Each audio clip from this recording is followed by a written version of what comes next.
conspiracy theories, tomorrow's headlines. Most are still asleep, and I ain't talking about no bedtime. The truth is not a Google search, you need to get your head right. The Greek goddess of illusion was called Media, and I'm not a coincidence theorist, I look for thread lines. Smashing every deadline, no longer smashing red wine. Though I can hear the bells chime, it feels like the end times. That probably should have been smashed on red wine, but the carnal mind is foolish. Obey and end up ghoulish. Don't get used by instinct, take control and learn to use it. Make a load of earnest music, earn a few quid, learn a few tricks. Sure, the truth is persecuted, this whole world is pure abusive. Know a bit about everything and everything about nothing. Figured out my noggin while you picture out shopping. You sit about watching while I dish it out. Stop it, I don't mean to sound cocky, I'm not even proud of it. It's a second itch to me just to be this out honest. I don't even need to sound honest, never been about profit. Everything but out on it, you can bet your house on it. Doubt I'll be out for the count when the sounds, and I'm down for the beat, no beat down. I mean, how long's it been? Help me out. I've been the only one who's held me down. All in the mind, hell freeze now. Still sick with it, healthy how? Few bars down and the world freaked out. I don't reach out, I seek out to speak out. I'ma recount the reasons they beat out. I'm not the way, no way. I have seen the way.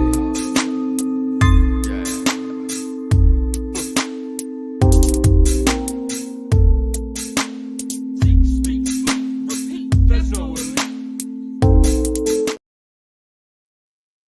Hello, hello, hello. Welcome everybody to the 509 Divine Pines podcast. I am your host, Joseph Daniel Pena, and today we have a great conversation for you. It is March 5th, 2024, and you know what we got going on? We are having a nice agriculture conversation because spring is right here and there's no hesitation to get those seeds planted proper.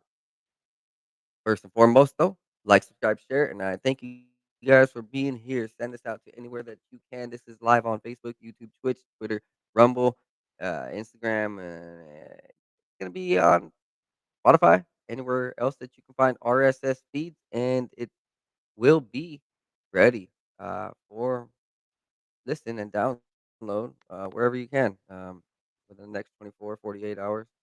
So, what we are going to do for you guys is bring you guys into your best health. If you guys would like to experience a higher vibration, healthier you, cleaner energy, go ahead and visit boomerboost.com and get all the supplements, premium nutrients, vitamins, minerals, and everything that you need to kickstart your spring, summer, right in the good old healthy direction. You know, we see all those supplements and they are filled with artificial garbage, but not over here, man. We got some good organic, clean ingredients, powerful, packed to the brim with all the best things like a world class barley blend, gladiator barley that is one of a kind and stronger than ever. 16 seeds and 16 nodes compared to the four that are normally grown in your barley blend. So use coupon code Joe30 for 30% off your order. And thank you for being here. What we got today, guys, is a good, good conversation with my boy Brandon Rust over at Bokashi Earthworks. With over 25 years of agriculture experience, Brandon Rust and the Bokashi Earthworks team can help you take your farm to the next level organically from basic SOPs, which are standard operating procedures or uh, something like that. He knows more than I do. Soil recipes and a biological crop steering design, all the way to one-on-one consulting. Brandon Rust and Bokashi Earthworks are here to help, making the switch to permaculture-based regenerative agriculture should be easy. We're here to make that easy. Send us an email and let's grow together. Well, send them an email. You know, go find them over at bokashiearthworks.net. And hey, Brandon, how you doing, man? I'm doing good. How are you? I'm amazing. Literally, like I was saying before, I've been a fitness trainer recently over the last like 7 months, and you know, it just made me happy. I don't even know how else to explain this. I'm in the gym helping people get fit, and you know, over the last couple of years, I've had a lot of compliments, random compliments from people at the gym, like, "Hey, man, like, what are you doing?" Like, is it the supplements? Is it your boost? Like, your energy just out of this world? Like, you're really getting into it, and you're making change. You can, I started at 140, and now I'm over here at 180. So in 4 years, I gained 40 pounds. It's great. And being able to help people gain the proper muscle and getting the proper mindset and see people's life change, it's amazing. So if anybody wants, hit me up. I'm a fitness trainer now. But That yeah, sounds man, this is really all great. about you, dude. Yeah, no, you know what? That sounds really great too because fitness and health, it doesn't it's not just about exercise and that stuff, which is something that I have also been working more on, because I'm 40, and I have um I've had frequent periods where I've worked out really, really hard and for periods of time, and then I've stopped, and I'm like, oh man, I need to get back into this. So it's like I've got my little home gym, nothing too crazy, just a little weight bench and incline thing and some pull-up bars and stuff like that. But you know, I've been doing sets every morning. I wake up in the morning around 5:30 or 6, and I get in there and I do some reps, and then I go eat some oatmeal, and um, so I do my thing too. And one of the things that's kind of cool about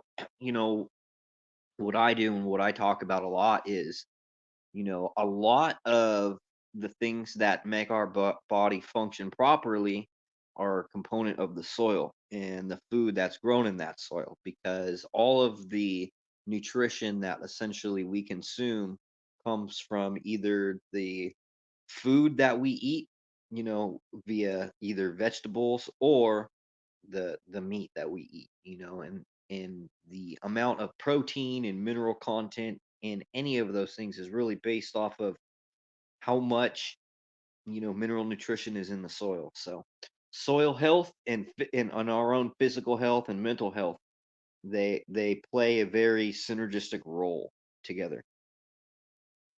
No, that's absolutely right. So in my own life, uh, there is these synergistic experiences I see on the other end for me in physiology. But first, hey, Chad Smith, thank you for the chat, man. Glad to see that you're appreciating my content still, and appreciate you being here. Look, so one of the things that I've been pushing over the last few years is this thing called the gut biome connection. And I know that you know about soil biome.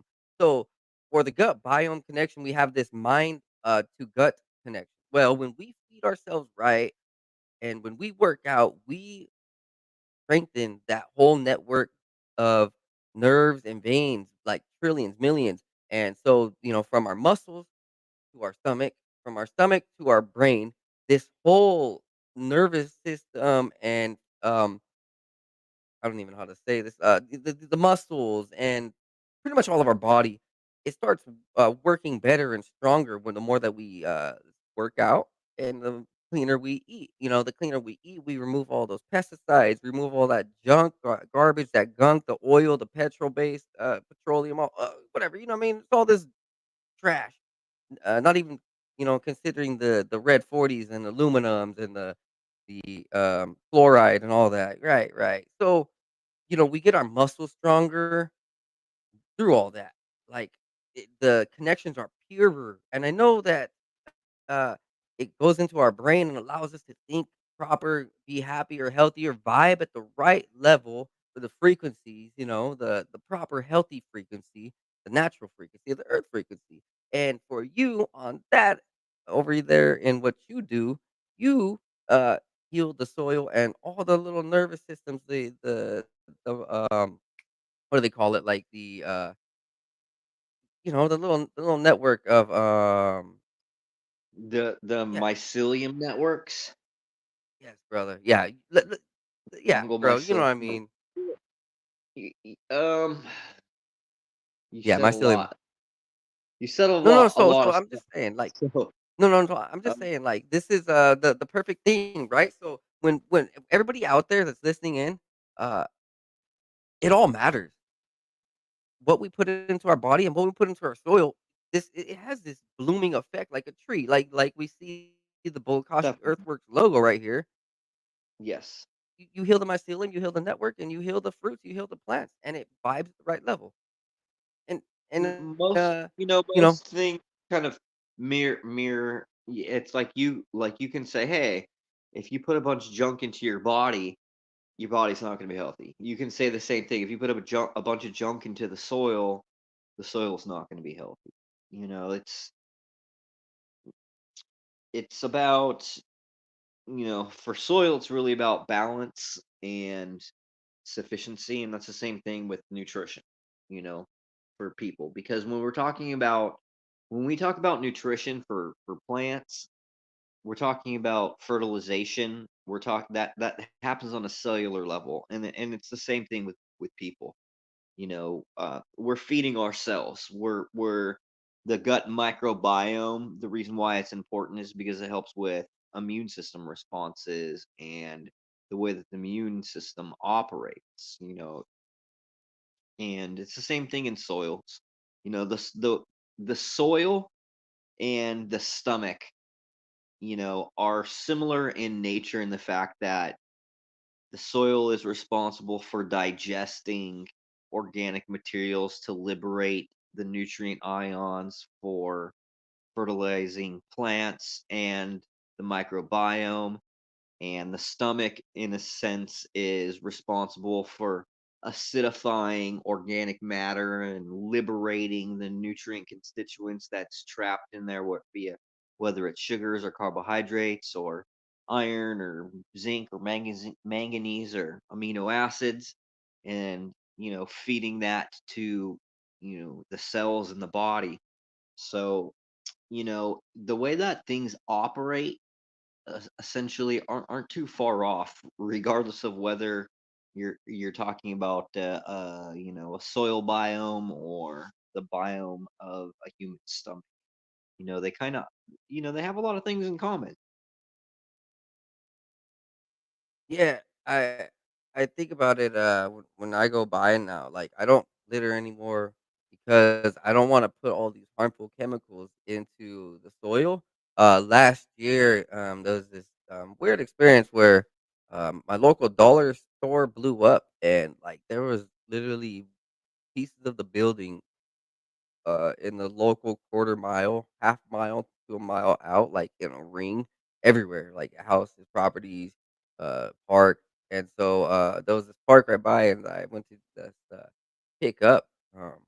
Literally, I spent 2 days picking up just a whole bunch of coal and ash and stuff, and I left the bags there right by the trash, like two huge bags, like, so, the trash people could pick them up. Thankfully, they did real quick, but nobody else went out to pick it up. I was just thinking, like, the whole time, like, "Man, this is so toxic."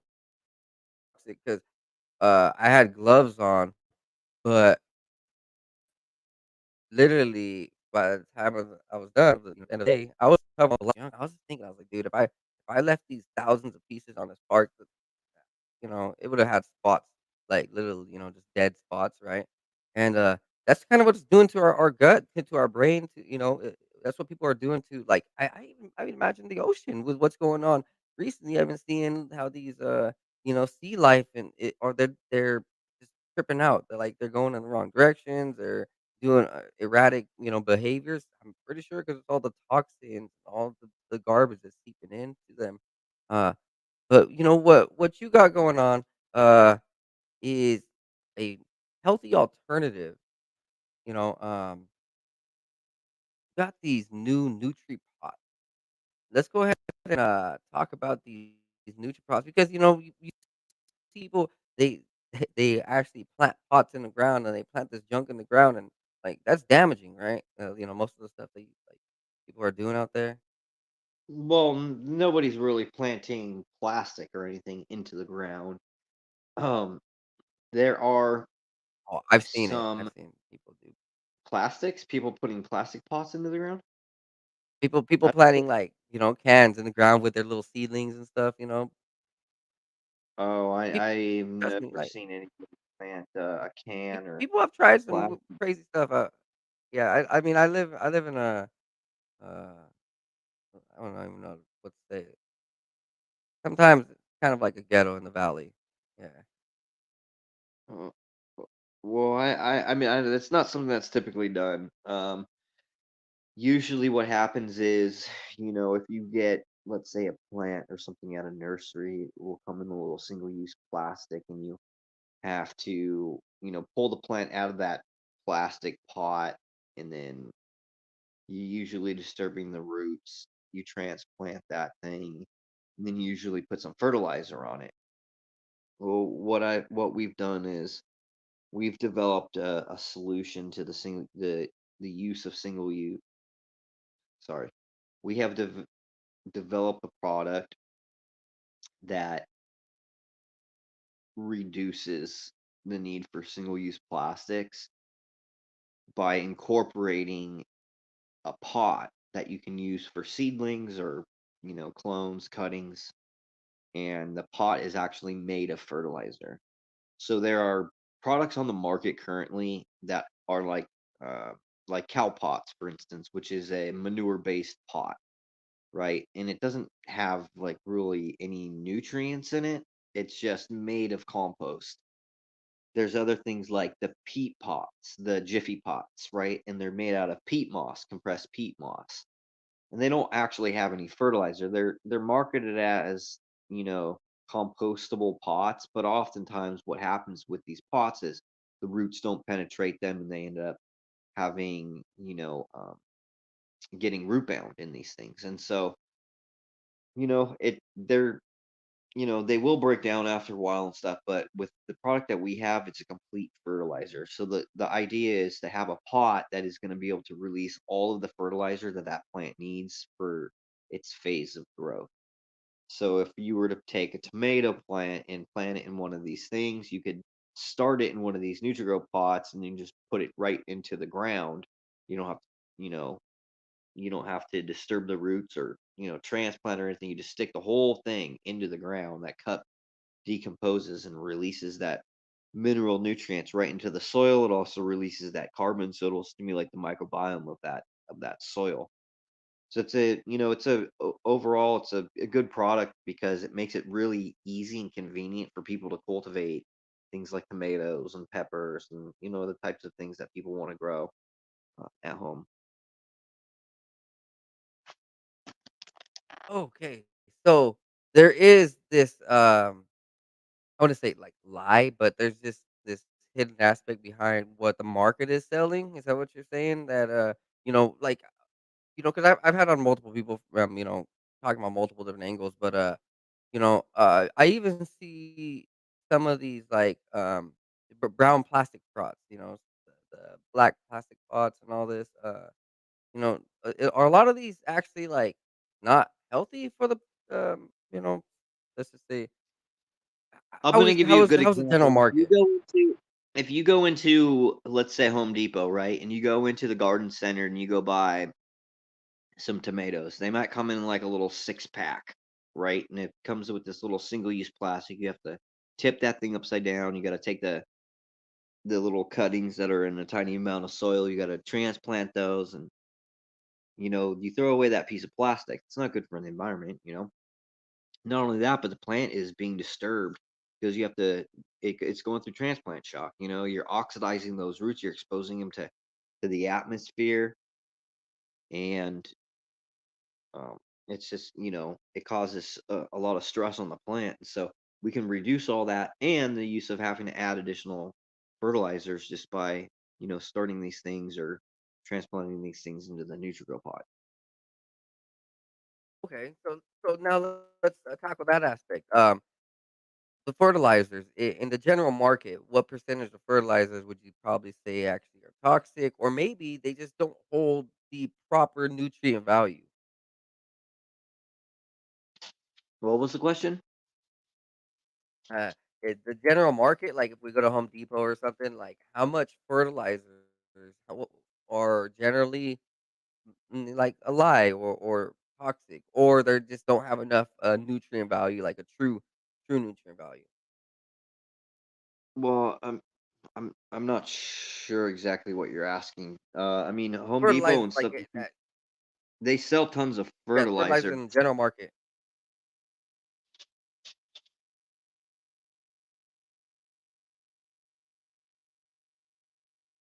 Well, I'm saying, like, because I'm sure that they don't actually act all have the cleanest ingredients, right?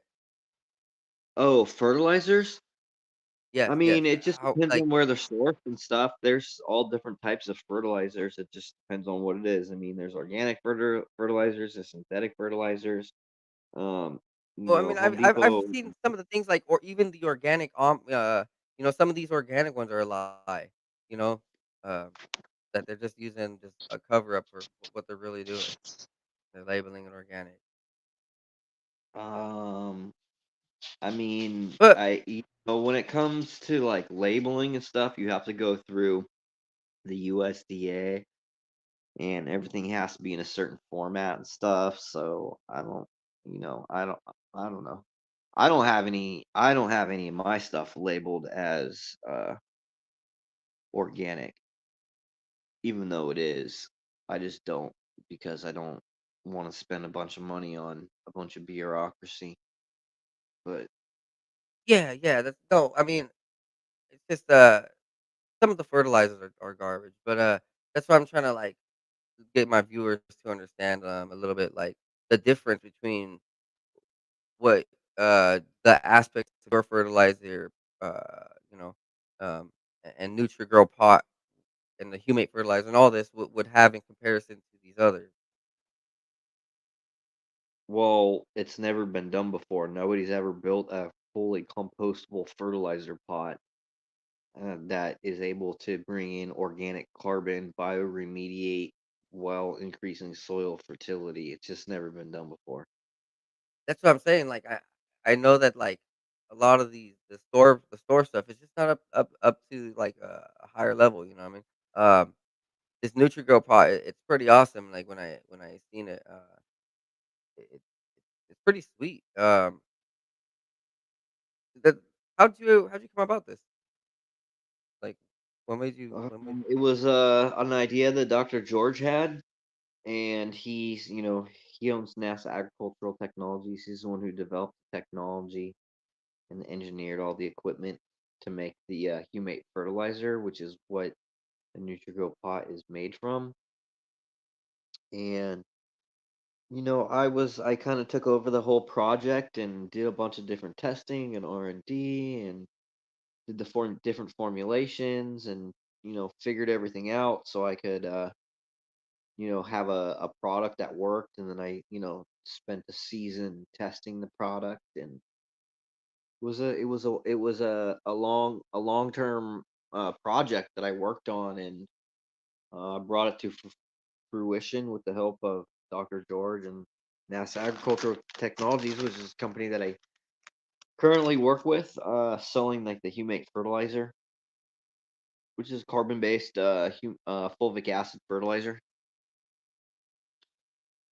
so you're just friends with this NASA guy. Like, does he like try to grow stuff on Mars or like the ISS or like in the underground ocean bases? I mean, that's really realistically, I would think that they would need help growing in conditions that they can't grow in.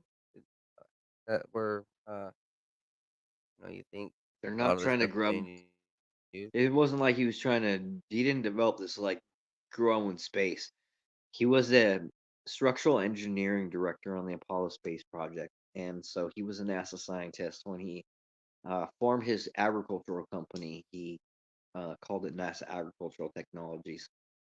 Um, but the technology itself has been around since the mid '80s, and it it's catching on globally in a lot of different places. And so I'm just trying to do my best to facilitate the use and the growth here in the U.S. because it's a better use of resource and energy for the production of it, and also for the sourcing of the raw material, because it comes from an abundant uh, material that doesn't require a lot of energy to process. unlike things like diammonium phosphate or nitrogen and rock phosphate fertilizers, which often cost a lot of energy and aren't very environmentally resourceful. Uh, so mentioning energy, I'm instantly thinking that the bioelectrical signals and the mycelium network and just the way that these plants talk to each other are going to be a lot smoother. I mean, recently over the last few years, guys, not just on my podcast, but news everywhere. It's been shown that trees and plants and things that grow on the ground all send these signals throughout the network around the world, and I'm just guessing that your Nutri-Grow pots keep that energy pure, real high. Well, one of the one of the benefits of it is that it's the majority of it is carbon, organic carbon. So whenever you're using it, you're going to be adding additional carbon back into the soil.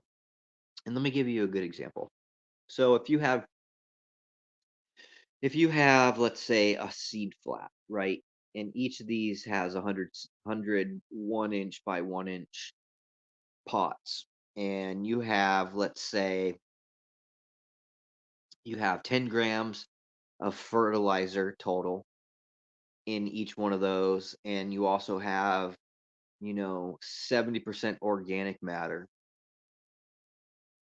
in each one of those.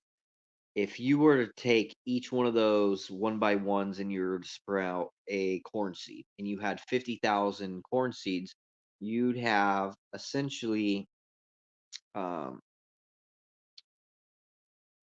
you'd have 500 kilos of fertilizer. So if you were to plant those 50,000 seedlings in a hectare, you're most likely not going to have to add any additional fertilizers. Not only that, but if you're adding in 70% carbon every time that you plant and you do that year after year, you're building up the actual soil organic matter profile. So you're bioremediating while you're you know delivering plant available nutrition to cultivated crops. Uh, You're I also w I mean, stimulating the microbiome. Here's the thing, right? The thing that plays in with the microbiome of the soil is that anytime that you have an increase in organic carbon, that's what stimulates biology. Carbon is the essentially the lifeblood of soils. It's what stimulates all life. The backbone of all life is carbon, and so when you have an increase of soil carbon, the amount of microbiology also increases.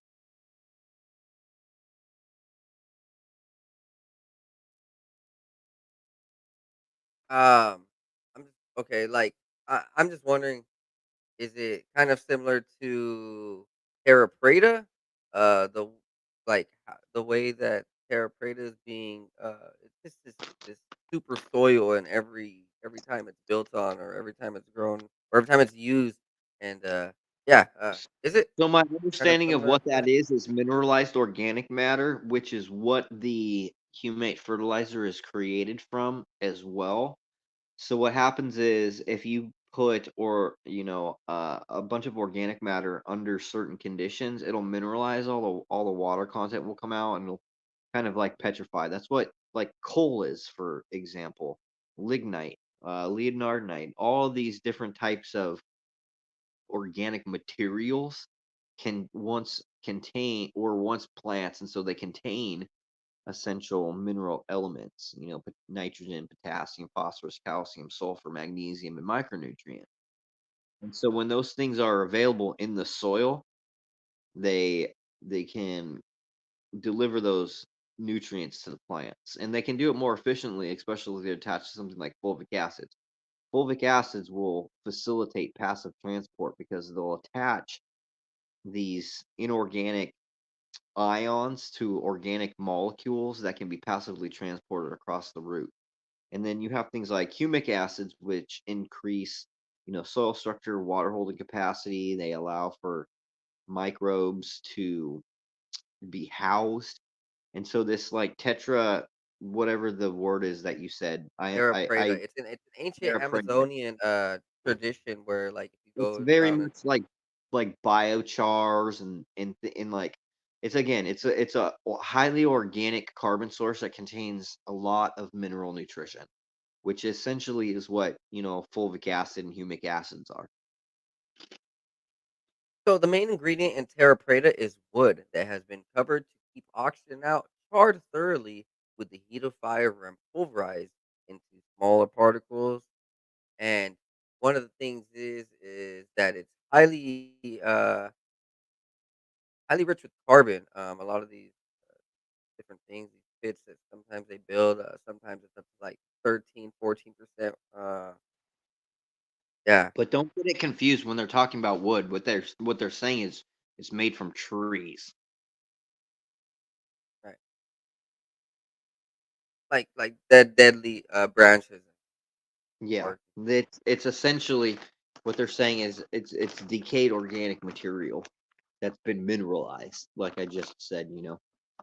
yeah, yeah, no, that like yeah, that's interesting that I see it this way because like I kind of study ancient culture a little bit, ancient history, and I, like yeah, this idea that we can enrich our soil has been around for thousands of years, man. In South America, there's these terra preta pits um, that are gold. Uh, it's been more than thousands of years. So for a price point, how much are these? And you know, just real quick for all my viewers out there, how much are these NutriPots? Go grow pots. The Nutri-Grow pots, so I have them listed on the website right now. They're on sale. I think they're 18.99, and that includes shipping, which is a fucking phenomenal deal. And it is a six pack of the 4x4 Nutri-Grow pots, and you have to remember this is a complete fertilizer, so the plant is going to receive pretty much everything it needs from this pot. Ooh, and so they don't have to go ahead and buy any of these other things like the Micro Plus or the K Humate, any of that. Pretty much, this is complete. Yeah, it Or just like, what would you? depends on what they're doing. So, like for house plants, for instance, I use the nitrogen humate, and I do 30 milliliters per gallon of water, and I use it once every 2 months for all my house plants, and my house plants just are they crush it. For my cannabis, I use it about once every month. In cocoa, I use it twice every month. So there's different feeding schedules, and we have feeding schedules on the website, but we're also updating them for things like lawn care, for things like house plants, like tropicals, monsteras, philodendrons, all different types of house plants and stuff like that. So we're working on just like general recommendations for potted plants for different crops and stuff like that. So, these NutriProt Go Pots, people can start their like you said tomatoes, like the berries, anything that they want, like any fruit, vegetables so far, everything going solid. It's pretty much for everything, right? Um, Yeah, option. the formulation in the product that we have right now is a 9-10-9 formulation, so it's an even distribution of NPK. And the reason why we did that is I wanted to have a product that could just be a general use product. When we scale out our manufacturing, we'll be able to do different formulations depending on the different crop, and then we'll also have different molds. So we won't just have the 4x4s. We'll have complete trays like that for seed starts. We'll have big pots for trees. We'll have different sizes of different things. We'll have 18 flat 3x3s for like pansy growers, and which is a flower, not like they're pansies, but you know what I mean. So we'll be able to have different formulations and different sizes for those things eventually. But for right now, what I wanted to do was I wanted to have a single product that I could showcase, that I could bring to market, that I could get registered with the USDA and have everything good to go. And so that's what I did. We man, hey guys, if you guys would like, go ahead. Remember, visit his website over at Bokashi, Earthworks.net. I'm also seeing you have microbe spores. What's up? Where all those people out there? Tell them a little bit about this. The two remarkable microorganisms that are transferring soil by enhancing cycling and solubility, promoting robust root growth and diverse microbial population. The Bacillus subtilis and the Trichoderma, these just the natural compounds. I don't even know how to say grow them.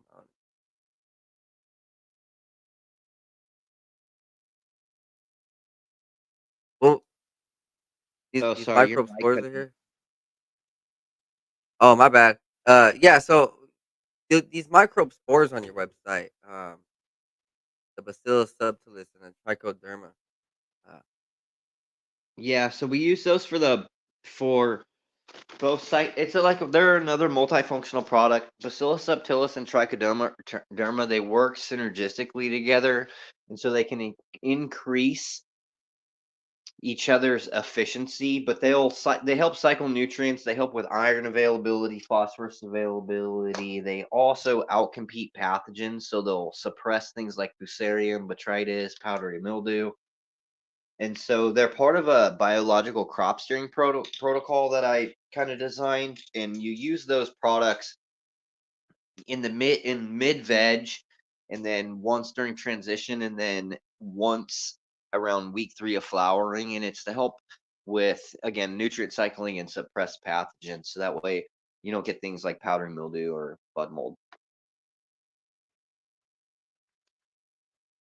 so you can use them with the NutriGrow pots, and like what would be like the Yeah. super stack?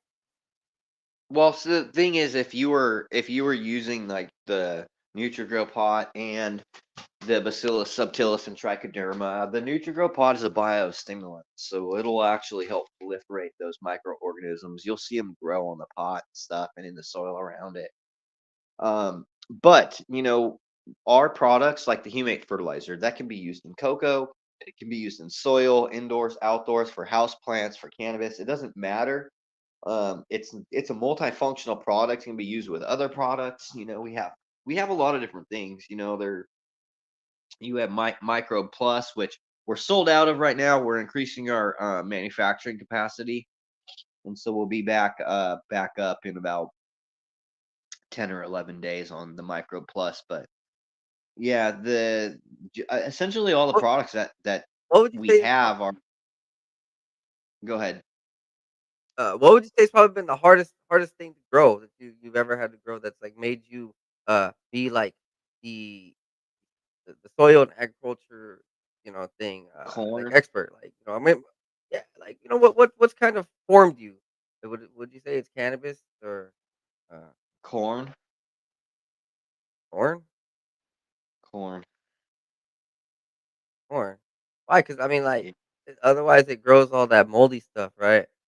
Don't grow properly. Well, not just that, but like you got to get corn right. Like corn has specific nutritional requirements, and if you miss something at a specific time, um, it's gonna show.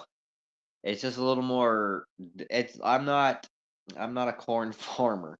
If I had more experience with corn, but my corn experience comes from just the last probably 4 years of me growing it in small plots, not on like acreage or anything, but literally just growing it for like home gardening.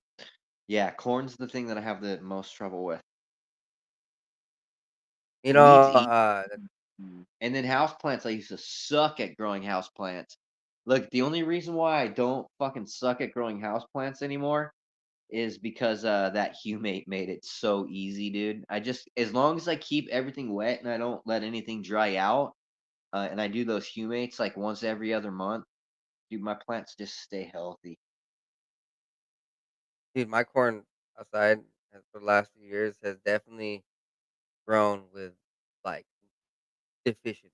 So you saying that's probably the hardest thing, it makes sense because like I'm looking at all my other plants and they're growing nice and solid, and I'm looking at the other one, I'm like, I don't know what's going on Yeah, everything here. else in my garden was banging it out. I was literally filling up 5-gallon buckets of peppers like every couple of days at one point. I was like, this is just too fucking much.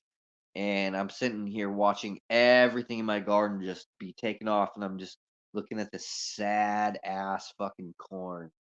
That's just like, damn, dude. I didn't Corn's even good eat. too, man.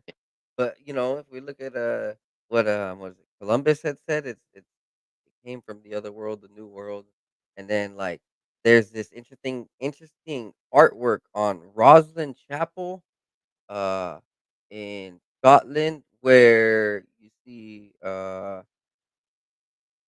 Hanks in the Da Vinci Code and all that. He goes to Roslin Chapel, but on the artwork they have corn as this like sacred vegetable that came from a new world, right? And what's interesting about the whole Rosin Chapel thing is, like, that was dealing with the Ark of the Covenant, the Holy Grail, the Knights Templar, and, like, it's really mystical. Corn's a mystical thing because, like, even what is this? In some of the Central American cultures, they think, like, corn has some relationship to, like, what is it, like, some god or something, right? Oh, yeah, corn. Anyways, dude, this soil stuff, man, let's go back into it. So what do you got? What do you got? With like how it's performing with your blue train Mac. Like, is this what you're using for this blue train Mac that I see all over your Instagram? Yeah, I mean, all of the products that I sell, they're all things that I use. I've developed all of the SOPs and all of the science and I've used products that are based off of all those things. So I've sourced all the best things and kind of in-house everything. I manufacture the microbes myself, but it's really easy too, because I do a lot of education online, and I try to make it really easy to understand how these things function. And I work with a lot of different on a lot of different educational platforms to help people learn how to grow. So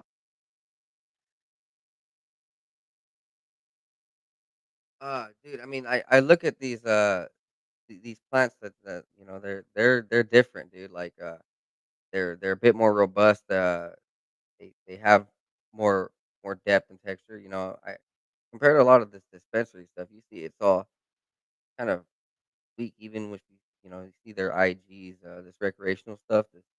Um, are these is this part of the seed lineages that you have that you have on your yeah, site? I've released the F1 and F2 of the Blueberry Train Mac, and they sold out. So I don't have any more, but I it's gonna take me probably a year to do the F3s, but I'll be releasing some like sidelines, like some offshoots of those. Like I'm gonna be crossing some of the clone selections that I do. I'm gonna take them back into the parent, which is the Trainwreck Blueberry MK Ultra. So I'm gonna be releasing some other stuff as well. I'm always working on some type of project. My biggest thing right now is the F3 of the Blueberry Train Mac, and I did a open pollination on the F2, so I have to hunt through a lot more pop seeds. I have to hunt through a lot more, and it's like you're looking through a larger diversity of phenotypes and a lot more seeds to try to find and narrow down exactly what it is that I'm trying to find in this line for replication when I do the F3s, when I breed into it. So It takes a little bit of time. What would you say that, let's just, give my viewers out there preview, like, what would be the terpene profile on this, Blue Train extract? What is it? I believe if I was gonna guess, I don't think I don't think I've had a terpene test done on it yet. Um, Maybe I have. I'd have to look, but I'm pretty sure it was Okay, linalool. I think it was linalool, and then also terpinolene and pinene and myrcene. a hybrid, and it you work with a lot of hybrids, or what do you, um, Most like, things are all over the hybridized board sativas? nowadays. No, I meant But like these are hybrid, like, well, it depends on the what you pull out of this F2, but you can pull narrow leaf dominant varieties or you can pull broad leaf dominant. So there's a kind of a wide variance. alright, so it might lean either way. That might be good for some people, they like their variety.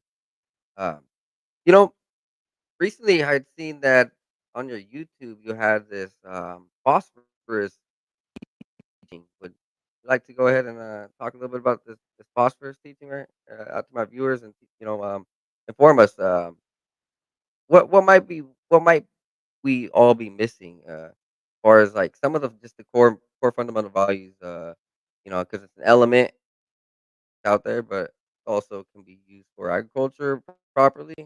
Uh, what is it? Mostly for agronomic soils, it's just about increasing organic carbon. That's the powerhouse of soils.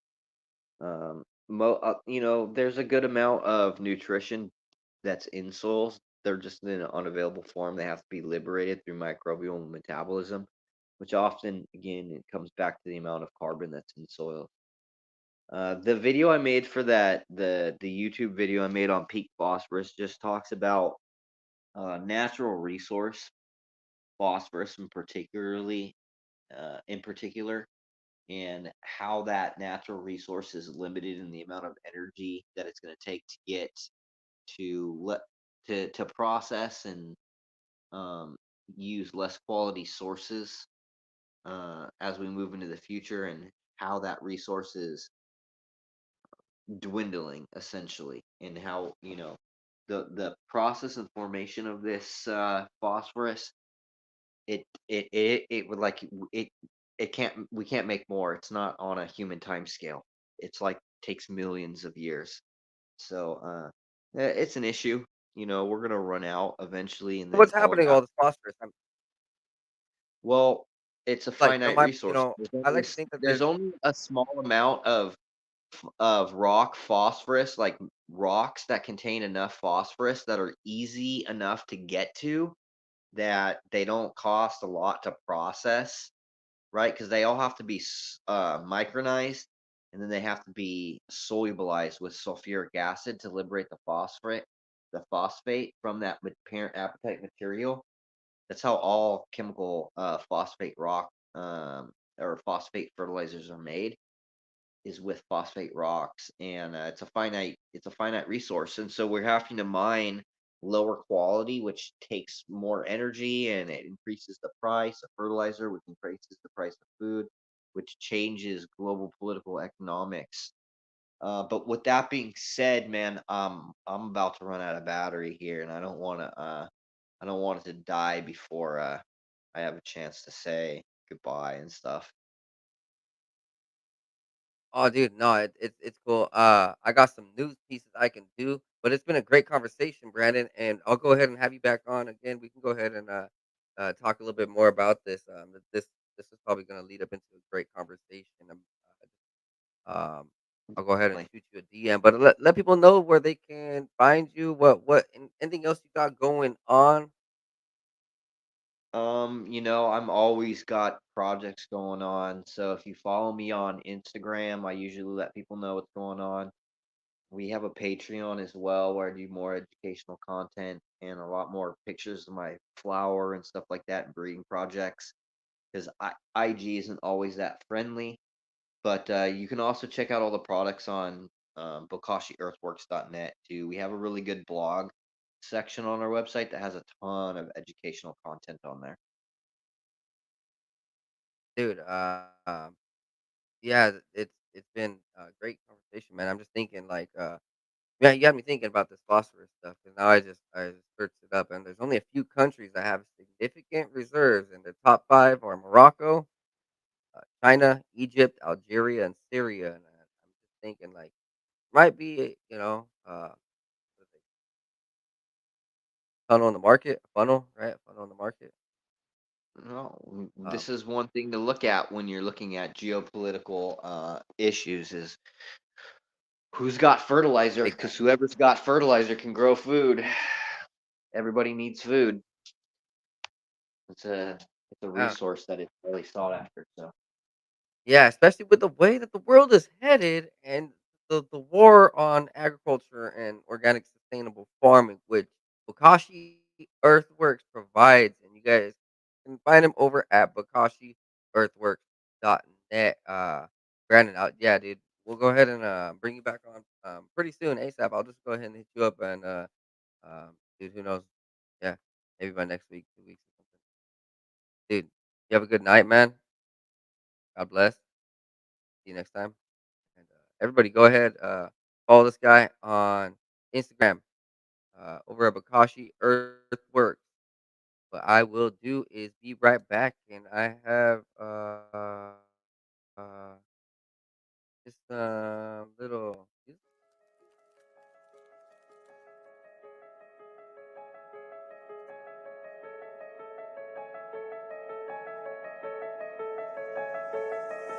Gonna go far, that's what we on the run for, go hard. Sipping gin while we sitting, spitting those bars. Getting rich, got a vision, get the show cards. Lot of money laying around cause we go hard, always go hard. Spitting fire, see the sonar, hope they resonate with the vibe. Feel like Mozart, really I'm alive in my soul, feel like Mozart. That's what hoes are, too explosive so I show art. Yeah, I make art, sad to see people with no heart. I work to replace all of the negative, I go far with it. I'ma show all of these bitches no complaining. If you with it, don't you dream me, see the vision. Need my energy, the mission, really take all my precision. Every single day I picture where I'll feed the day we get it. Feed the brothers, feed the fam, I don't really give a damn. I don't wanna get famous, I wanna lend a hand. Give the cash and rubber bands to the people always standing on my side, always down the ride, say I planned it. I'm the guy, like the supersized on the planet. In my mind, I don't gotta try, already have it. I'll be doing damage, I was born a savage. In my mind, I already died, living lavish. Heaven is a state of mind, be glad if you have it. Living in a simulation, be patient to grab it.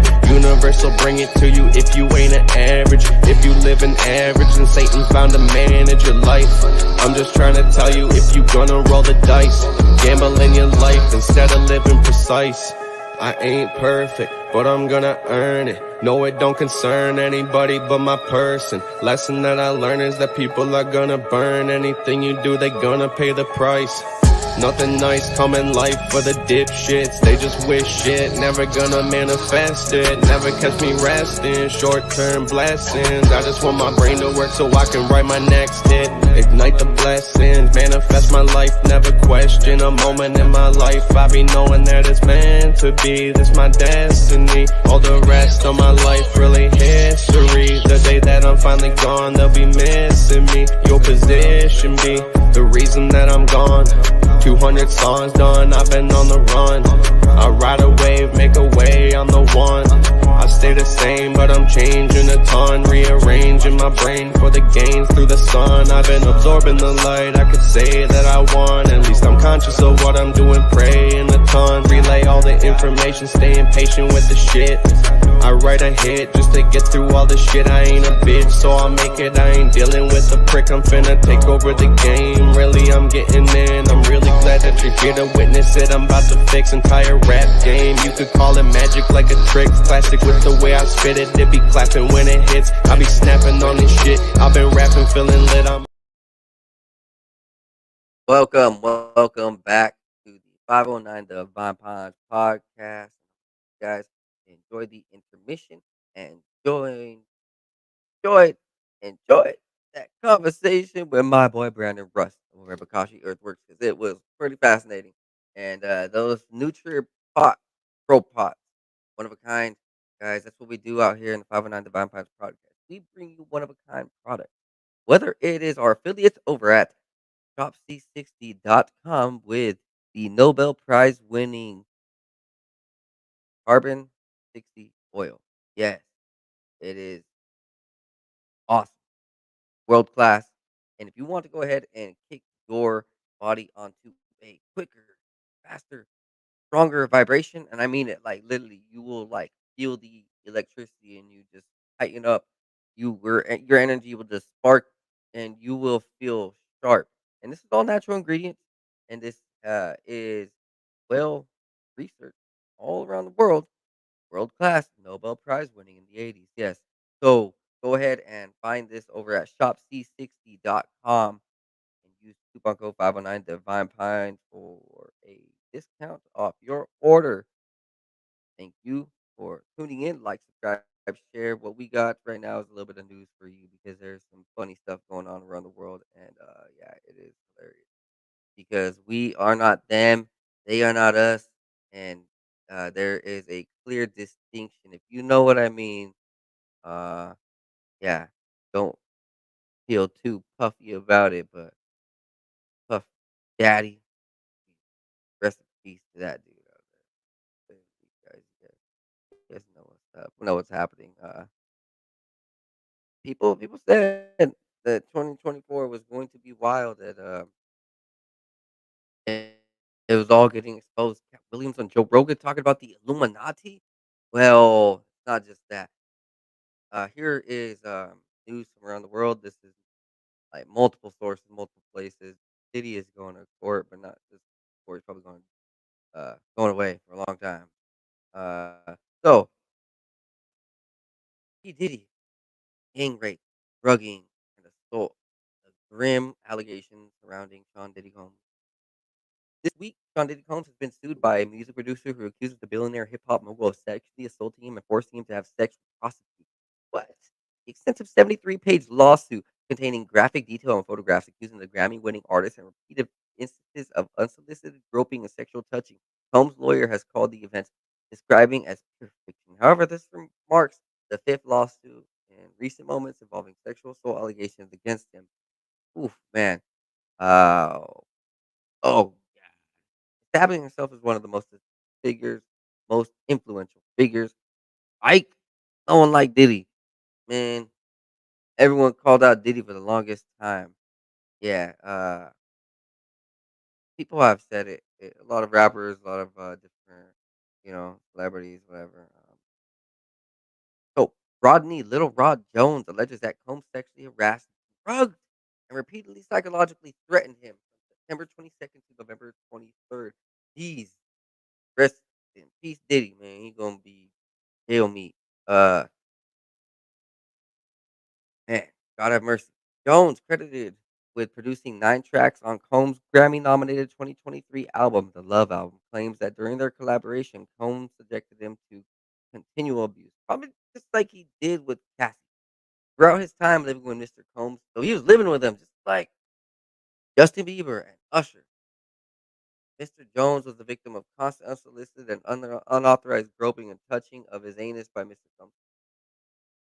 I just wanna say, like, that whole allegation of, like, Usher having, like, you know, all that, like, man, this thing goes back between Puff Daddy and all these guys, man.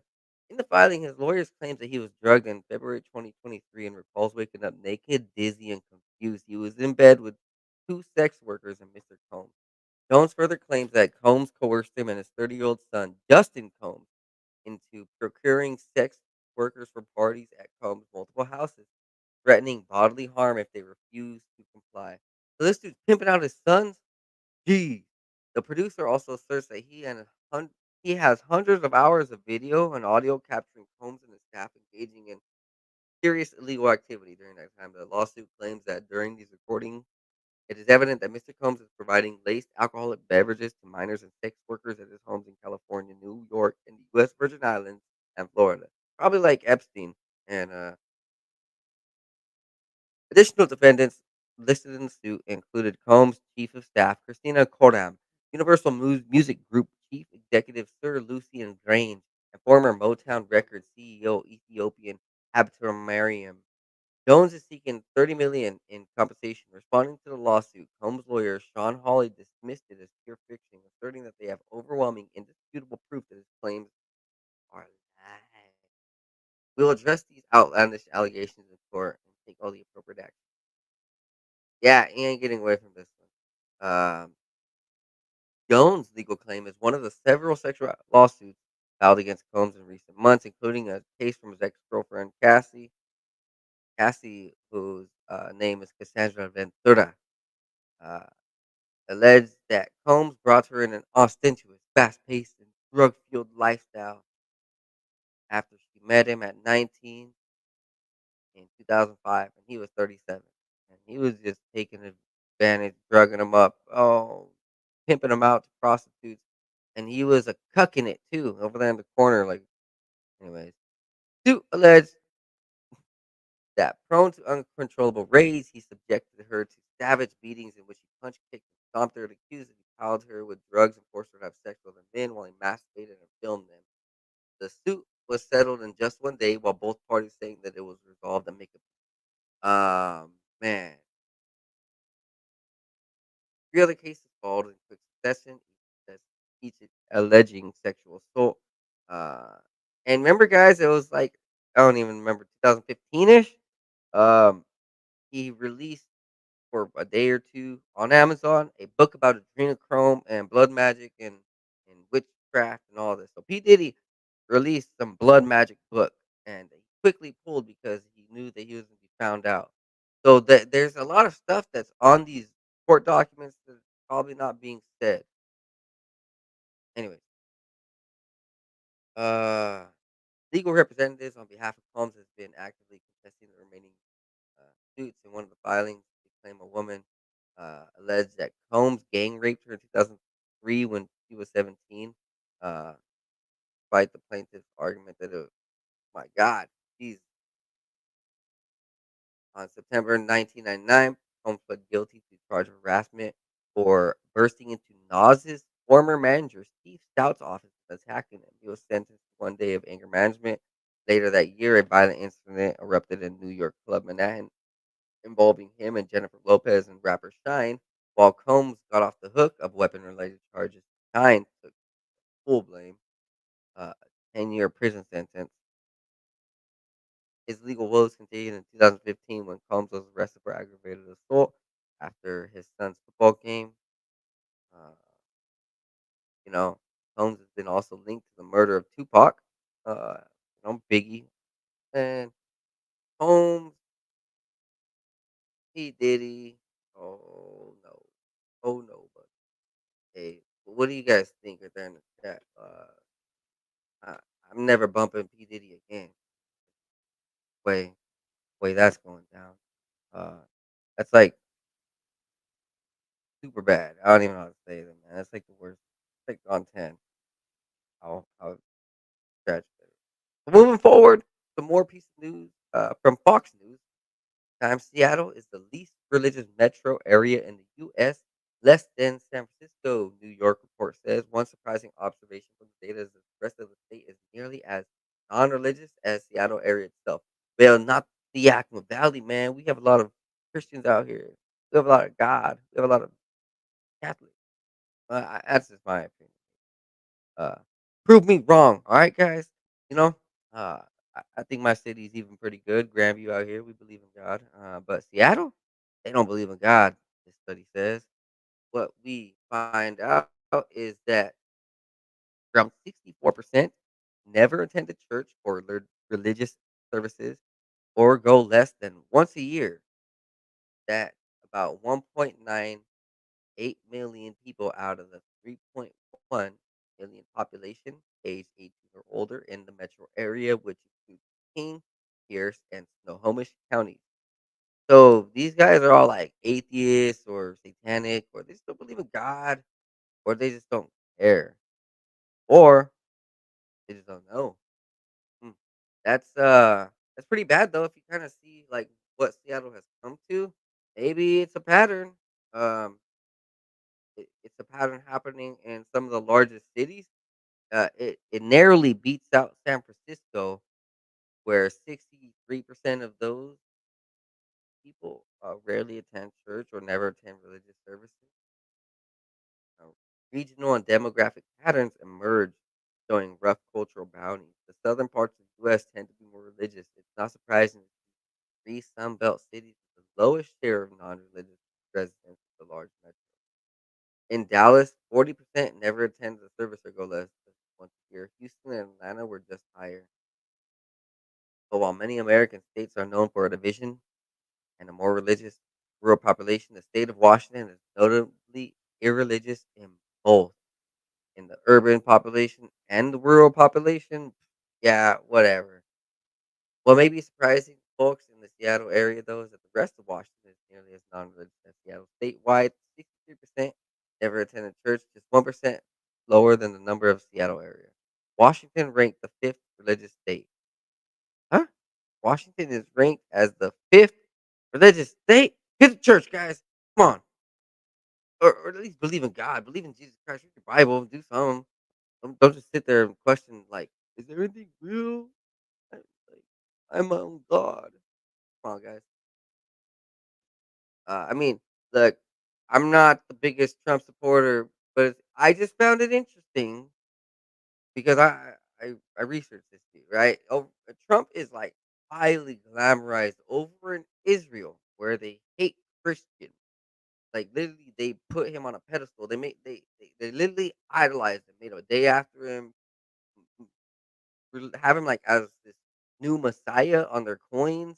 Literally, like they Israel and the Jews claim is Trump as their one of their messiahs, right? So he comes over here to America like a week ago, and he like either changed his tone or he's bringing out his true colors or something. Uh, so Trump had stated that we need church, just we need Christianity back. Uh, let's go and hear it plays. I usually don't play political pieces, but this is very fascinating.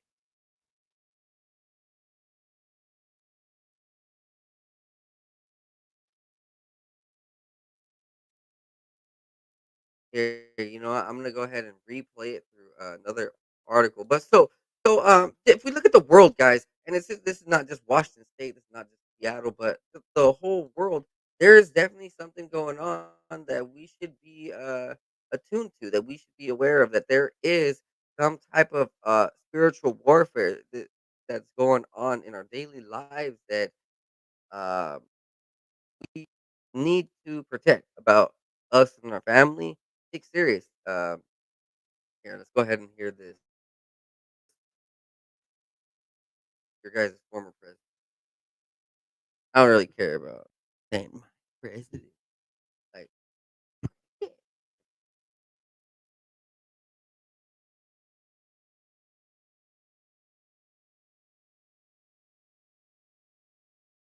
is not to them. Our allegiance is to our country, and our allegiance is to our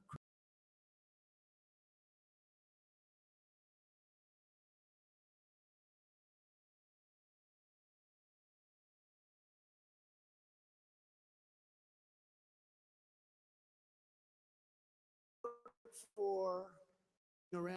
I mean, if you think we're already tightening around all of us, I mean, if you think about it, ultimately the radical left is coming after all of us because they know that our allegiance is not to them. Our allegiance is to our country, and our allegiance is to our creator. They don't want to hear that.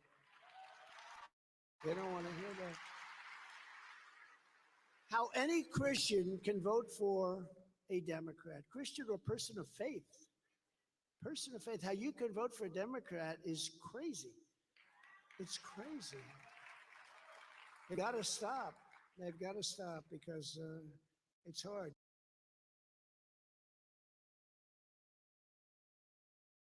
you know, I think it's just beyond obvious these days that we can't deny. what we see on the Grammys. We can't deny what we hear from celebrities coming out in testimonials, what we're seeing in their music videos. Um, you know, the proof is beyond out there that there's a war against what is good, and there's this other side that just loves evil. Anyways, guys, if you go to Seattle, just expect that a lot of people don't believe in God. Howdy. Well, moving forward, so now we have a lot of pieces about hydrogen cars. So top speed, the longest range hydrogen car in the world. Very interesting. Hydrogen automotive technology has long been a vision for future cars. The modern basis of fuel cell technology was invented all the way back in 1932. The discovery that hydrogen could generate electricity had all happened in the 1800s. In 1956, Chevrolet introduced the Electrovan, the world's first hydrogen fuel cell powered motor vehicle. It was originally designed to be a Corvair, but the engineers realized that the hydrogen storage system would be massive to fit into the sedan, and instead opted to use a Chevy Handyvan to hold the tank fuel cell. Chevy never released the Electrovan as a production car. The technology was simply impractical in terms of efficiency and in terms of hydrogen fuel infrastructure. Hydrogen cars lay dormant for nearly 30 years afterwards until Toyota began its now massive hydrogen program in 1992. Fast forward to 2024, hydrogen powered cars are about as usable as EVs and ICE cars, provided year round fuel infrastructure. Hydrogen cars offer range of hundreds of miles. The best part, no long charge, no waiting. You just fill up what you would with gasoline. You just fill up like you would with gasoline, and well, off you go. Here's what we know about the longest range hydrogen car in the world, which is Toyota Mirai. Ooh, look at that. Surprising no one, the kings of hydrogen, Toyota holds the record for the longest ride on a single take of hydrogen. Its Mirai sent a Guinness World Record for the longest hydrogen-powered trip. The Mirai is a cultivation of Toyota's 30-year hydrogen plan, and feats like this prove it. Oh, that's pretty interesting. On one hand, the Mirai is a very ordinary car, a simple sedan that makes sense as a comfortable and quiet option in the real world. However, it is also capable of incredible feats of engineering.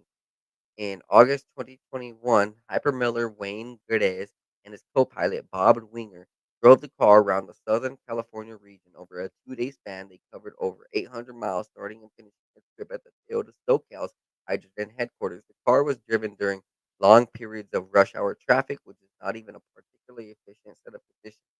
This theoretically means that I may be able to do longer runs on different routes. The whole thing was monitored by the Guinness World Record adjudicator named Michael Empathy. The trip was an ecological achievement. The breakdown of the trip's efficiency was as follows. The Mirai consumed 5.65 kilograms of hydrogen. It emitted zero CO2. The average ICE vehicle would have emitted 664 pounds of CO2 in that van. They drove past 12 hydrogen fuel stations in the duration of the ride. Neither Toyota nor its hydrogen competitors like Hyundai have attempted a similar run since 2021. As hydrogen is becoming a hot topic again, it'll be interesting if any of these companies try to break the Guinness record. It is mostly untapped and could be a place where up and comers could make a name for themselves. Mirai is not just the world record holder, it's also the commercial leader in the hydrogen range. Toyota put its work into the hydrogen automotive world, and its flagship car still stands at the top 30 years in development, has led to highest EPA that no other hydrogen car come out. Ooh, 402 miles to top among production cars. So it has oh, well, the record is 845 miles. The Mirai is actually rated for only about half of that. The Mirai's 402 EPA estimated range is comparable to the ICE Corolla, and it's the identical rate range of a Tesla Model S. This means that the Mirai already competes with some of the biggest names in the EV and ICE world. It also means that the hydrogen car has proven it can hang with the more established modes of power, provided the fuel infrastructure. Um, all right, well, this is really great. This is stuff. Just this new technology out there. Uh, what we want to see, we don't want to see the same old things over and over again. But they did mention Honda. Let's go ahead and hear about this. Honda is already making development in new hydrogen cars. Meantime, it's ignoring electric cars and launching its new hybrid. Ooh, let's hear about this. Honda is already working on the new hydrogen fuel cell development to include a new hydrogen car, but since this type of vehicle is still not widely accessible, they chose to focus on the hybrid market. Even though Tesla helped popularize the electric car trend in the United States and was further strengthened by Chinese affordable and mass production, it seemed like every company like proposals despite huge excitement about the electric car market, the Japanese brand, along with Toyota, is not feeling so confident regarding the device that the future is all about. According to Ineos Itushi, the company's new head of operations in China, hydrogen fuel cell vehicles, next big thing is the company expects hydrogen cars to the next day world of electric cars. The Honda CR-V hybrid belongs to the expanding class of hybrid compact SUVs, competing with the well-known Toyota RAV4 hybrid. In addition to the modern world models like the Hyun, oh fuck, what is it? Hyundai Tucson hybrid and Ford Escape hybrid. The CR-V hybrid naturally shares many excellent features, including a spacious cabin and a smooth ride with the standard CR-V. Furthermore, it blends with a fuel-efficient hybrid drivetrain with flexibility and versatility like the CR-SUV. Hybrids promise higher fuel economy is the primary reason to purchase over the standard CR-V. According to EPA calculations, the SUV can achieve 38 miles per gallon in combined driving. With all-wheel drive, that is lowering 31% in standard CR-V. It's estimated at 29. Wow. Additionally, during testing and using our long-range CR-V hybrid, the hybrid vehicle's real-world average fuel economy is lower. This two-row hybrid SUV has many positive aspects such as smooth powertrain, but while testing, we also discovered some drawbacks. Because of its hybrid powertrain's unique smoothness, the CR-V hybrid was set the benchmark in the class. The seamless transition from electric motor to gas engine is comparable to technologies commonly found in cars, even though their cost is double. The brakes are equally smooth when in a panic situation or while stopping confidently at traffic. On the claim that the CR-V hybrid demonstrated outstanding at their test track, braking from 60 miles per hour to 125 compared to the RAV4 hybrid tested in its 6 shorter. Although the load capacity is 33 cubic feet, is acceptable. It is not spacious as the 39 cubes offered by the non-hybrid car. So it's just, I guess storage is not as bigger, but it's better uh, than its other cars. Um, so new technologies means better ways of traveling, better modes of transportation, but don't get the cars that drive itself like the Teslas. Um, yeah. All right. So another article: Toyota, Hyundai, and Honda lead the way to say goodbye to EVs because hydrogen cars are the future. Uh, we're gonna read a couple of different companies that are working on hydrogen engines, hydrogen cars. Sorry, guys. Ballard Power Systems from Canada, Hydrogenics from Canada. From Germany, we have BMW, Bosch, Daimler, Audi, and MAN. From the United States, we have GM, the Nikola Corporation, Humans. From Sweden, we have Volvo. And North America currently is building the most amount of hydrogen fuel cell cars. It's gonna be pretty interesting. We're seeing America push for flying cars too, and so within a few years, guys, the whole market's about to change. I mean, yeah, it's gonna be fun. It's gonna be real fun.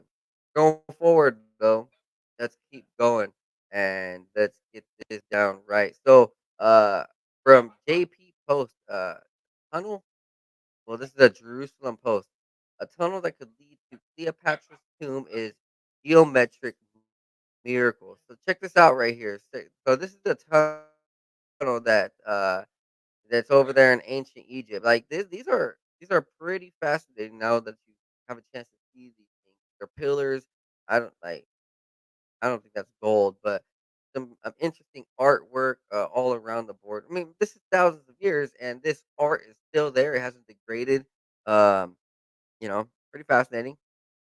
Beneath the temple ruins of the Egyptian city of Capra, Cyrus Magna, archaeologists recently discovered a tunnel dubbed the geometric mirror. The city was founded in Egypt by the Hellenistic king Ptolemy II of Philadelphia uh, between 280 and 270 and its name translates to Great Tomb of Osiris. The tunnel was discovered 13 meters below the ground by Catherine Martinez, an archaeologist from the Dominican Republic. It measures 2 meters in height and is carved astonishingly over the length of 1,300 meters in the sandstone of the area. The purpose of this tunnel is clear. Parts of it are submerged in the water. Martinez, who has been working in the area since 2004, believes that this tunnel could be a significant lead to discovering the lost Cleopatra design.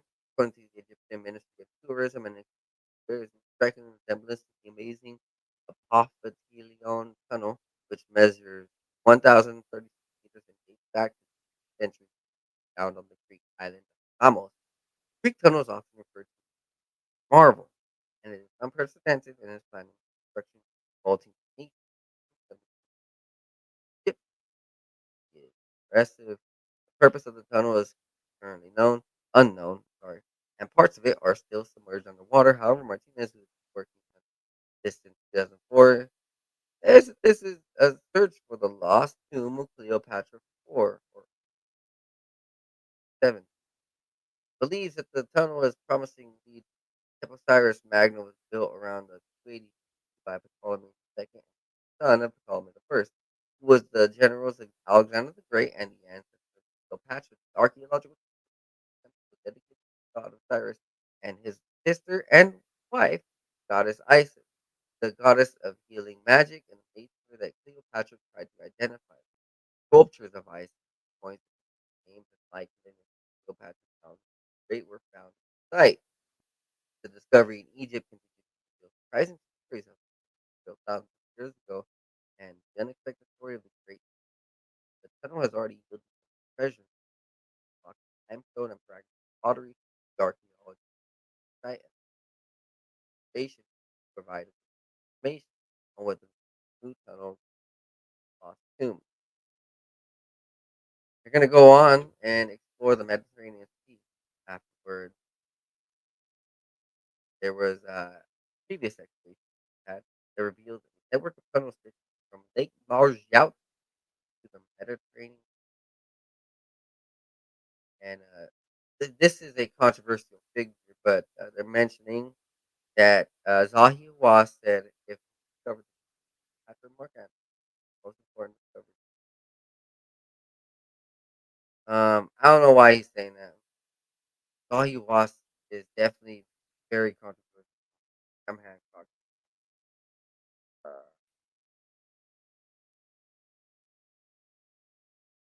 Graham Hancock tried to have a debate with him, and Zahi Was didn't want to. Anyways, next up, why has hydrogen car startup NamX ditched fuel cells for the H2 internal combustion engine? So, this Paris-based company build its H2V model as an powered electric vehicle, and it was working on fuel cells, but now it's working on a combustion engine. Let's go ahead and hear about it. Hydrogen car startup NamX said it made a strategic move to use an H2V8 internal combustion engine for its first vehicle, having previously marketed a hydrogen utility vehicle. So, okay, well, it says it has chosen this method because fuel cells rely on rare earth metals and combustion are proven kind of technology and investment. Even though there are currently no road vehicles tied to the market. Internal combustion engines ensure great stability and predictability when it comes to cost. Building the company and its customers price hydrogen combustion also boasts higher robustness and versatility of limiting security, which entails regular replacement of air and hydrogen filters for the lower quality hydrogen. Filters are needed for hydrogen electric vehicles, which is damaged by deodorant. But I feel so far as a now built replace it like miles. So, well, we've seen a car right here switching up its gears. Hopefully, brings back the hydrogen working on probably later on. But that'd be cool. Yeah. Anyways, look, next up we have this amazing stone which I had no idea about. It's called dice. So let's go ahead and hear about it. In 1990, an Italian geologist named Angelino Pettoni has visited Sierra Leone to the border to verify snow was like aired in and thought out. Also, while studying the Pettoni came across an incredible discovery uh, that was for some reason left out in the cold in an area between Sierra Leone and Conakry. After removing a piece of soil and that showed Petoni one of the most mysterious stones Petoni ever come across. Sure, blue stone with mysterious white lines on the surface. Tribal chiefs told Petoni an ancient legend. According to them, the name for the area was so rich in diamond. Okay? Here, Bula, deep embedded in the Quran told Petoni how the myth of time, God found that among his angels was not to break. The angels were expelled to earth where they sat, but these did not arrive alone. According to the legend, a great portion of the sky and stars fell on earth in the eyes of Satan. This explains why the rich diamond. The Ptolemy examined the mysterious rock and thought it was some kind of very but it is known that there are always some impurities. Well, this is Ptolemy. Turning to Europe, Tony took the stones to science first uh, then Rome for analysis. Five. Experts not listening to stones discovered not only not correspond to stone mineral, but the same material. Also, doctors, geologists, and race most of seeing that the color of the mineral is not just about functionality, but all of them fail to answer or come. So, this stone who are state, this is known from farmers. So let's go ahead. Seriously, first year ultimate stone underwent several tests with acid to modify the stone to a heat of 1000 degrees Celsius. Composition was altered.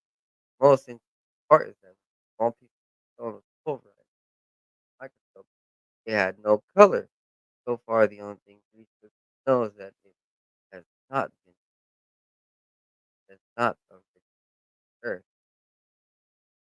Some researchers believe that the mysterious blue stone is actually manufactured was manufactured by an advanced civilization.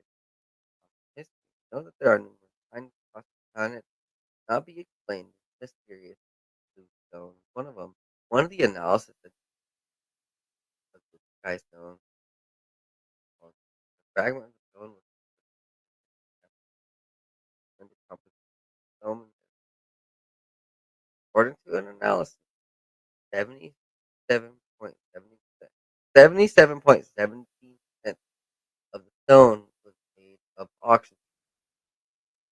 The remaining percent is divided between carbon, 7.58, silicon, 9, calcium, 1, and other elements total. But wait a minute, how can oxygen stone? Further tests performed in 5 different kinds of tests: analysis, plasma spectrometry, gas chromatography, mass spectrometry, and spread, uh, building more mysterious results than error. They were all clueless. Preliminary tests with X-rays have determined that the blue stone was composed mainly of calcium hydroxide, calcium carbonate, and silicon. But mysteriously, none of those were able to explain how the stone obtained its incredible blue color. Scientists speculated that the copper or another transition material could be stone, but they were unable to detect the quantum theory. Plasma spectrometry found oxygen levels of 100 or 55 of 100 at most, which apparently is normal on any rock. More mysteries popped up when the stone was submitted to gas chromatography, which tried to locate an organic compound in the rock looking for some sort of ink that gave the stone its color. Researchers decided to crush one piece of rock and mix acetone, hexane, and methylene, and enhance extraction with ultrasound. Finally, researchers were able to detect a compound that was unknown to science. Skystone does not, in fact, have a non-mineral element in its composition, but it does not reveal much known the organic compound present in skystone. 15 to 55,000 years old. According to Bokashi, mass spectrometry revealed the chemical composition of molecular formula, which remains unknown to science. It was ruled out that skystone was fraud, since the molecular formula of on Earth. Very interesting. There's a lot of these that have been found in Antarctica. Yeah, what do you guys think? They hailed as stones for Christians or something. You definitely see that there's the evil side, and like they're like like go ahead, I'm right all there. Like this, Washington Times next article. Kellogg's CEO says cereal to save money, though prices are up by 28%. Mexico just made some law that these do not have logos. They have to go ahead and say what poisons and what they do and have warning labels. Yeah, Frosted Flakes and all these Kellogg post product cereals, they're all honestly like extremely toxic, but they're just not good. Um, yeah, this is the highest it's ever been. The prices, and people just probably aren't buying it. And he's telling us, yeah. Next up from Prime Wire, the news that BlackRock Neurotech reveals early with 10,000 channel brain computer interface. So all that stuff with Neuralink, um, Elon Musk is doing, this is already there. Uh, there's already a internet chip inside. Transhumanism with this technology of like brain computer interfaces and like having chips in the brain and having wires in the brain. It's already here, and it's been here for a minute. Yeah, we're just gonna read the first article. BlackRock Neurotech, a leading brain computer interface company with exploration on Neuralink Society for Neuroscience 2022. This is 2 years ago. The ultra high channel count flexible electrode gives important them innovative Neuralink demonstrates our belief in where science must go in order to unlock the potential of concept technology, part of black box, whole brain capture, transform the neurological disorders. Treat. They're going to work on tactile function, movement of limbs, prosthetics, the ability to control digital devices, uh, maybe help paralysis, neurological disorders, which is going to be cool. But also, there's going to be a darker side that's not gonna, where people want to use it. The next generation of guys are going to help with vision and memory restoration, performance disorders, uh,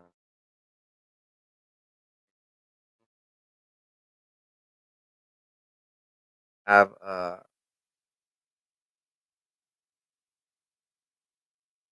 help with of you capability within you and intuitiveness, more control. Yeah, pretty interesting, wild.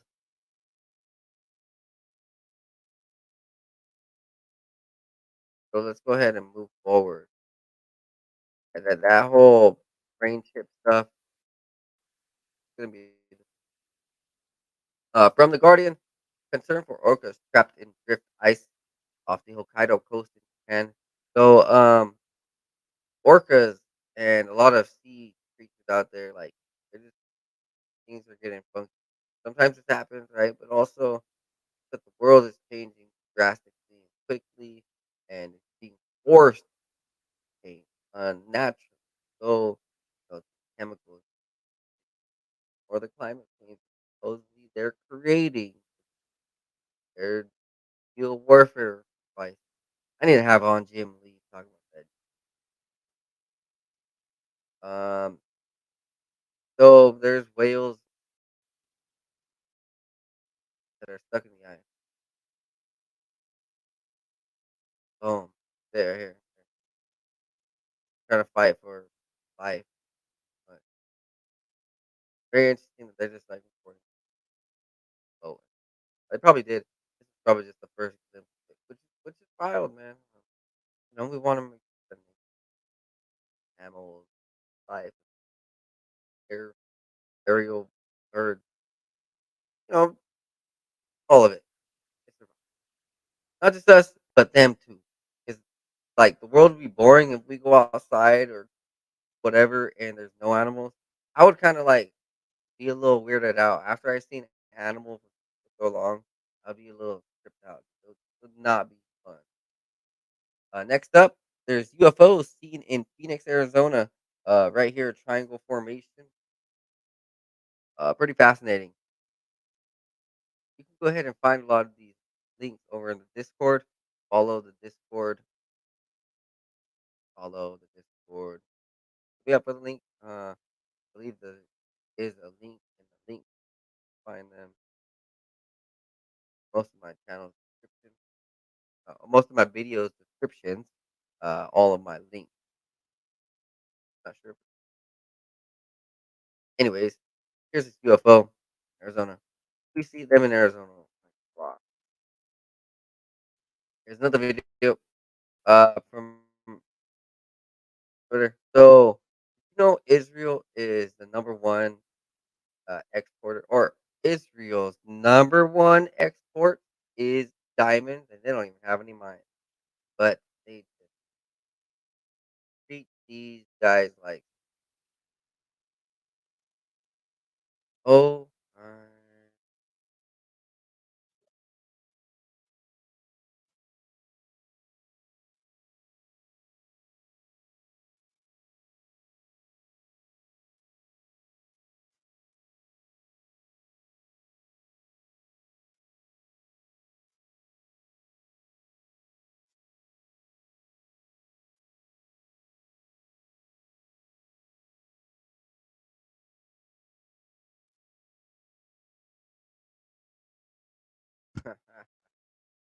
So yeah, he's pretty smart. He's like, "Better stop this video before I say something anti-Semitic." Well, yeah, it's true. Like, you can't say too much about Israel these days. State facts, even the facts are controversial. Man. Anyways, wanna talk. The Halo music composer Marty O'Donnell is running for Congress in Nevada. I had read this earlier. I'm not going to read it again. But the creator of the music for Bungie games like Halo and Destiny is running for a seat in Congress in Nevada. So all of you guys who ever played Halo or even video games and you know the Halo song, the Halo theme, it's legendary. I mean, literally, this group that composed it, Marty O'Donnell and his band, uh, they go around the nation and still perform. They still sell out. Well, I don't know. Still, I don't know. I don't know how big they, but like they have large crowds. They have large enough crowds to keep on going. Like people want to hear them perform because that music is very inspiring. I don't know. There's something about it. They they were on another level with some of the Halo songs. Pretty cool. Not gonna lie. Wants to do it to hear the toxic. Of course, goes for Master Chief. He has that Chief spirit in him. Um, we were talking about cars earlier, forward, and what I didn't know is that there was supposed to be an Apple car. Very so there was a decade of work on the Apple car, and there was $10 billion invested. But in 2014, they shut it down.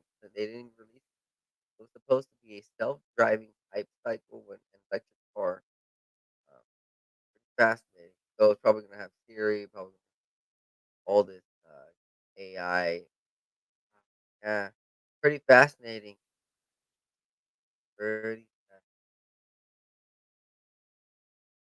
So imagine that. And, it wouldn't be Elon Musk and the Tesla. It would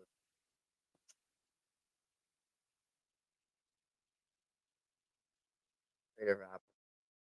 Anyways, could have been Apple driving self-driving cars. That's Well, moving forward today, Texas immigration law to take effect. Federal appeals court rules. Texas law enforcement is now authorized to arrest and detain any illegal immigrant crossing the border. Oh, what? I guess it was also updated later. U.S. Supreme Court temporarily freezes. What? My gosh, these guys are battling back and forth. No, that whole border situation is messy. Uh,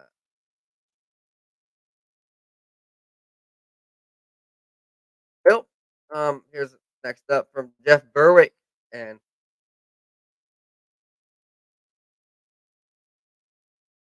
see, Charlie Robinson's over there. I hope you guys are doing all right.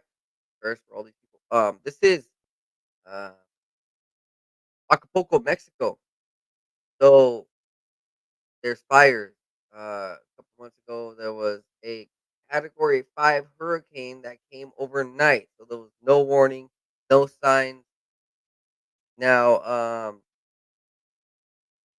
yeah, they're experiencing a lot. This is prime real estate. Of course, trying to tear it apart. So this is from Acapulco Dead Raz, Guerrero, Mexico. Uh, Prayers. Check on your family out there. Yeah, I guys have family out there. Viva Mexico. Uh, Next up, Russian oil no longer sells at discount. Nobody complies with Western sanctions. I guess I have to pay for the article, and we're not going to go ahead and set that up on live stream. So next up, we're going to go forward. Kentucky bill charges parents with neglect if trans kids use wrong restroom. This is the win.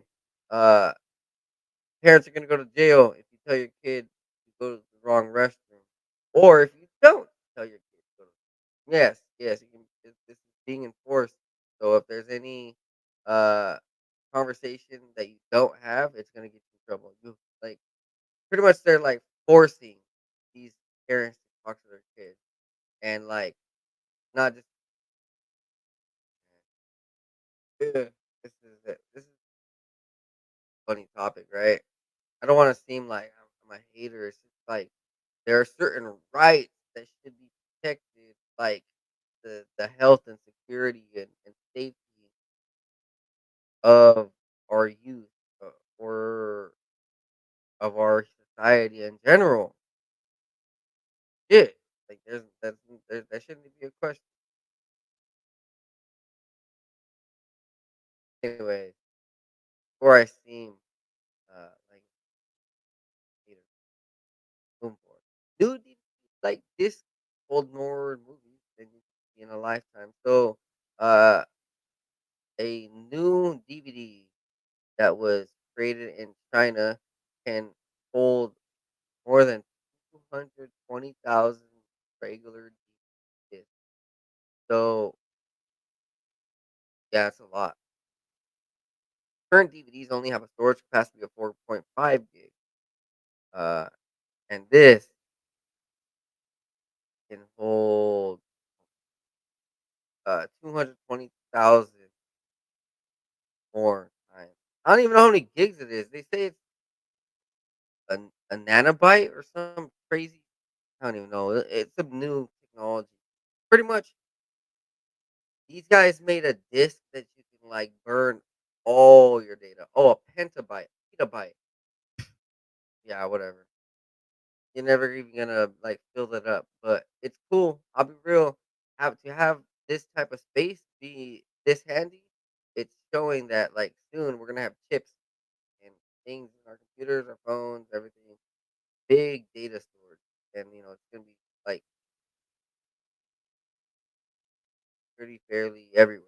And what that means is that better apps can be built, better, um, yeah, everything can just move up, upgrade all at once. Next up, Oregon moves to reintroduce penalties for drug possession after one whole year of junkie-topia experiment, crashed and burned. Because literally, that's all they were doing. They were crashing and burning, shooting up fentanyls in the streets, in the tents, in front of children, pooping on the floor. Yeah. Well, guess what, guys? Oregon says no more because we are tired of it. Everybody around the West Coast knows what's happening. Knows what's going down, whether it's Washington, Seattle, whether it's from Portland, Oregon, or San California. There is something in the government, or I don't know, probably both, that's acting like real um, ill. Like some on that start. Anyways, yeah, Oregon moves to reintroduce less penalty for the drug possession. Good, pretty good news. I thought it was funny. I'm not gonna lie, like what the heck, you know? Uh, I wasn't really like largest fan or hater of it. I don't think. Uh, who knows? I don't think I ever said anything. If I did, then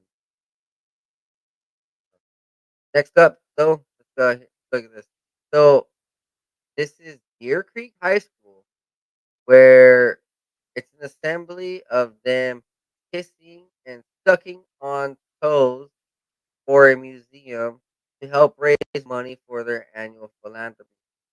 So I just hope that this wasn't gender on gender, like same gender on. That's that'd be real bad. I don't know. It's kind of already awkward for high schoolers sucking each other's toes. Uh, late night romantic session. Yeah, this is fun. I don't want to watch. But there's Deer Creek High School that's getting exposed for it. Pretty wild. So from CBS News, Texas Panhandle wildfires have burned nearly 1.3 million acres this week, and it's not over yet. So there is a huge wildfire problem over in Texas, and the mainstream news want to say on what's like real about it. It's kind of covering up. Uh, it's covering up like with everything. Well, first from Texas, first earthquakes, fires, everything, everything is going down. Happening, guys. Next up, Philadelphia judge has ordered Terrence Howard paid nearly $1 million in back tax penalties after saying it was immoral for the U.S. government to charge tax of slaves. Uh, wow. So a judge ordered him to pay $1 million because he said it was immoral to charge, pretty much signifying like, hey, you're still my slave. It's so bad that judge is fired. Next up, oh no wait, oh wait, well yeah, couldn't finish. Uh, well, that's about it for the big piece of news. Everything it's fast.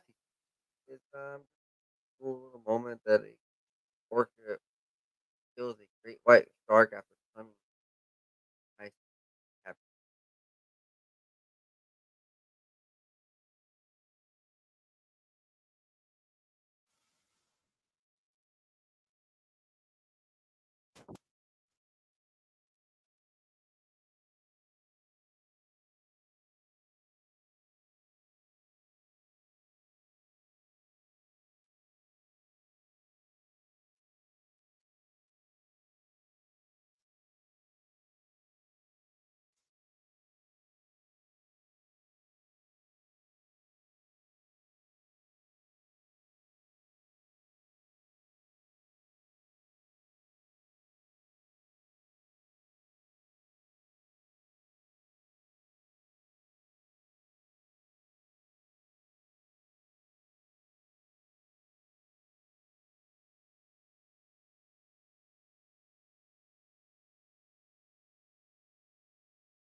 Yeah, yeah, yep.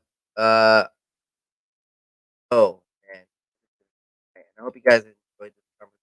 Remember, guys, you guys can find me on multiple platforms over at Twitch, Twitter, YouTube, Spotify, Instagram, Facebook, Rumble, and anywhere else you find your RSS feed. You guys are enjoying your year,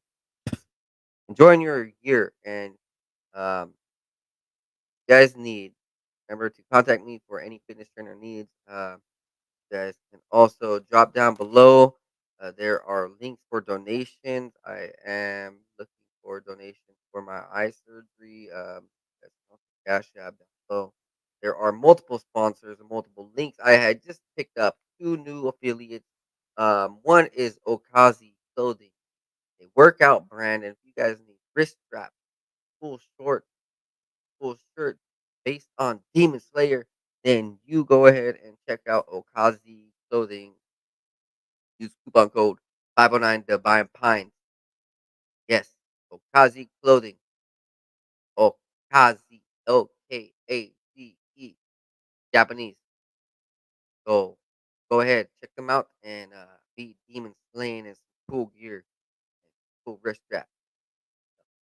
Next affiliate is Dubby Energy Drink Powder. So you want to go ahead and kick that Red Bull or that Monster or Rockstar addiction, and you want to go ahead and have something else that you have at your house that gets you kicked up on that good level, that high level, that bright vibe, that electric vibe, go ahead and visit w.com and use coupon code 509 to buy on Pines for all your premium energy drink powder. And they have a patented neuro, uh, the patented technology for a neurotropic enhancer. Uh, so it's their own blend, specific to their company. Pretty awesome, guys. Use that coupon code for multiple flavors. Anything. There's so many different flavors that I lost count, and they're really, really great because they're not filled with all that extra sugary junk that you normally find in all these other products out there that get you all bloated and burping, gassy. Go visit dubby.com, dubby.com, and use coupon code 509 to buy Pine for off your order. If you guys would like to, remember, like, subscribe, share, and yeah, no, be blessed, be high. Go to church. Start changing your life. Go to the gym. I know. I just what is it? Help someone, I guess. I inspired them to go to the gym. They literally just said that this morning. Like, you inspired me to go to the gym and get my membership, and I was just like happy on the highest level. All I want to hear. If I can inspire people to get healthy and get fit, and you know, that's all it takes. It's amazing. Like, literally, it's simple, right? Like, I'm not like I'm not a drill instructor over in the military force, do all this crazy stuff. And I'm not like this heckler who's like trying to make fun of you and like beat you down and like deteriorate you. I'm trying to lift you up and build up right. Like, hey, do it on your own time, do it at your own level. Just do it. Just do it. Like Nike, do it for real. Like, get that gym membership. Want to walk? Take your dogs on a walk. Want to hike?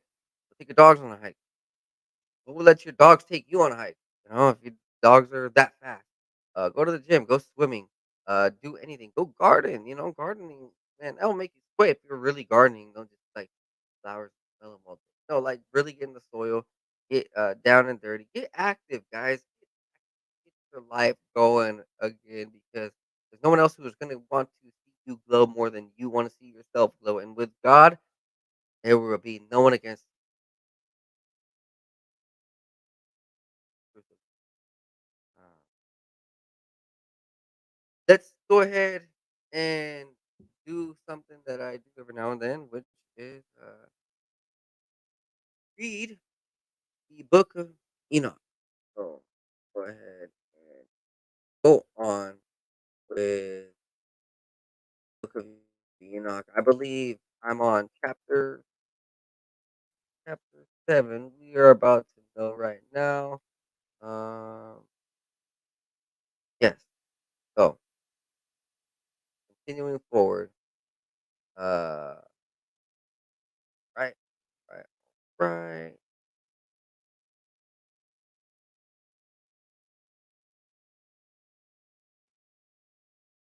We're gonna go read chapter 6 and chapter 7. So chapter 6 from the book of Enoch, one of the banned books from the Bible where they like dark, this, this. No, like this is a real book that's been passed down for generations and has traditions and has knowledge we need to be aware of. And this is not some crazy witchcraft dark magic. Like, this is just one of the books that they try to, I don't know how to say this. Uh, there was a demystification in the Bible over the last 2,000 years where like they wanted to take out a lot of the mystical stuff that didn't seem according to doctrine, right? So yeah, there's things that seem according to the Bible, and then there's things around the Bible that don't seem according to the Bible that they don't want in the Bible, but are still in history. So these are the things in history, right? Okay, let's go ahead. Chapter 6. And it came to pass when the children of the men had multiplied that in those days they were born unto two them beautiful and comely daughters. Uh, and the angels and the children of heaven saw and lusted after them and said to one another, come, let us take wives from the children of men and beget us children.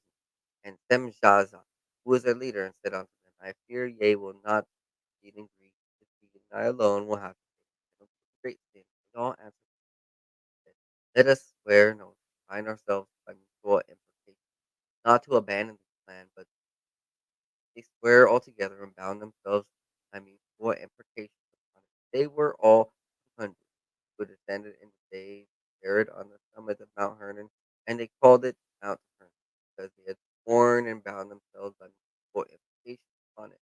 And these are the names of their leaders: Sam Lazaz, their leader, and Calabal, Ramiel, Polkabel, Hamiel, Gamliel, Daniel, Ezekiel, Barak, Pijal, Asael, Amaros, Atael, Anamel, Nakuliel, Samaskiel, Satarel, Turel, Gomgiel, Sadiel.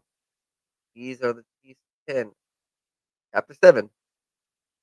All the others together with them took unto them themselves wives, and to those himself one, and they began to go unto them and defile themselves with them. And they taught them charms and enchantment, cutting of ropes, and made acquaintance with plants.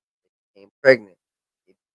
They great giants, so they birthed great giants, whose height was 3,000 ells, consumed all the acquisition of men. And when men could no longer sustain them, the giants turned against them and devoured mankind. And they began to sin against birds, the beasts, the reptiles, and fish, devour one another's flesh, and the earth laid accusation on all of them. Remember, this is what caused the flood. You remember the story of Noah and all that? It was because the giants were becoming too wicked, and all this was becoming too wicked. So, chapter 8. Chapter 8. I and Azazel taught men to make swords and knives and shields and breastplates, and made known to them the metals of the earth and the art of working bracelets and ornaments, use of and kimonos, and the beautifying of eyelids, all kinds of all coloring. There arose much godless. They committed fornication, and they were led astray and became corrupt in all their ways. And Jaja taught enchantments and Amaros was revolving. Paracuisial taught astrology. Kokabel taught constellation. Ezekiel taught the knowledge of the clouds. Ezekiel taught the signs of the earth. Shamsiel taught the signs of the suns. And Sadio the course of the moon. And as men perished with pride, I went up. So there's a lot. There's a lot of chapters. You know what? Go ahead and wait.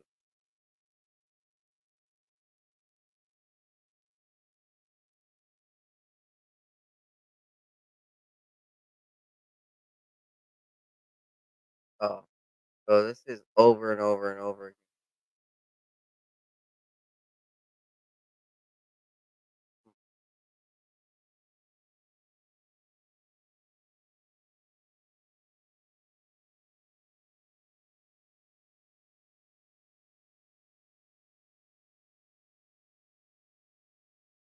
So I'm just scrolling down through, guys. So there's chapters. Um, long. I know it's long.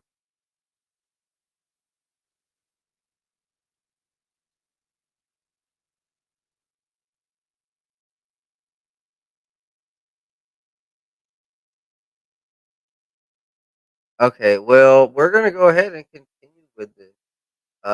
There's a lot actually, so I'm gonna save this because um, there is a lot. There's the Book of Noah. There is the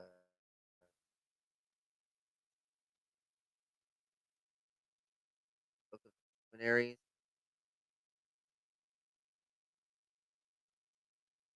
Book of Exaltation, Promise Blessing, right?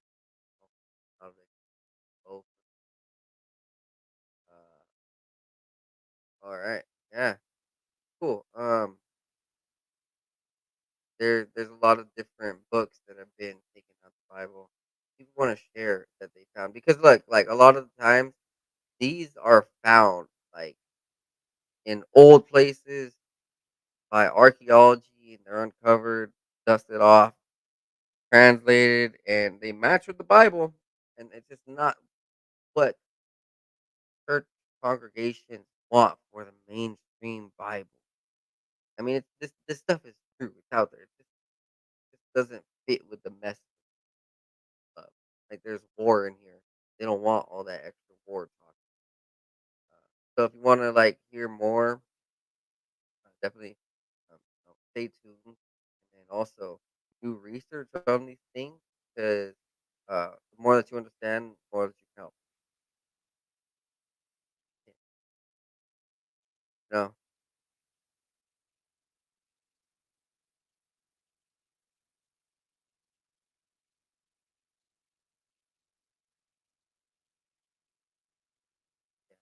well, guys, uh, I could read rest, but I think just for this book, it's not that much. But we're gonna go ahead and save it.